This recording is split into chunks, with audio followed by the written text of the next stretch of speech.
চলছে গাড়ি সিসিমপুরে। আসলে কি তাই? আসলে তা নয়। যাচ্ছিলাম কলেজের দিকে। আর এই যে হাতের বাম পাশে আমাদের স্টেশনের রাস্তা, এবং এই সোজা পথ ধরে চলছি আমাদের কলেজের দিকে।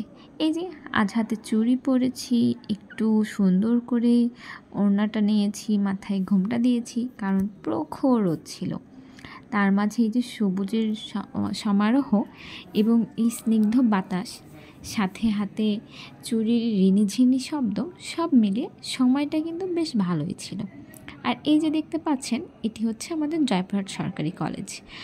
জয়পুরহাট সরকারি কলেজে এই আমরা প্রবেশ করার পরে দেখতে পাচ্ছি আরেকটি গেট, অর্থাৎ এটা পুরনো গেট ছিল আর আগেরটা নতুন গেট। তো আসলে চুড়ি বারবার দেখাচ্ছি কেন বলুন দেখি? আচ্ছা, আপনারাই না হয় বলুন, ততক্ষণে আমরা দেখি। এই যে দেখছেন সাকিব ভাই সাদা পাঞ্জাবি পরা, উনি আসলে ভিডিও করছি জন্য নতুন করে পোজ দেবে, তাই পুনরায় পিছনে ফিরে আবার হাঁটা শুরু করেছিল। আর তারই মাঝে আমরা একটু ছবি টবি তুলতে তুলতে কলেজে প্রায় পিছনের গেটে চলে এসেছি, এবং দেখছিলাম পথে সবাই মাঠে সবাই খেলছিল, এবং আমরা সকল উদ্যোক্তারা মিলে একটু হাঁটাহাঁটি করছিলাম।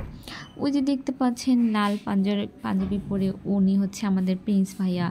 সাথে এখানে আমাদের হাবিবা জান্নাতকে দেখতে পাচ্ছি, রূপা আপুকে দেখতে পাচ্ছি, তারপর মিলিয়াপাকে দেখতে পাচ্ছি, সবাই ছিলেন।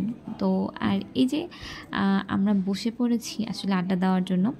তার মাঝে সবশেষে আমাদের মাঝে এসেছে নুসরাত আপু।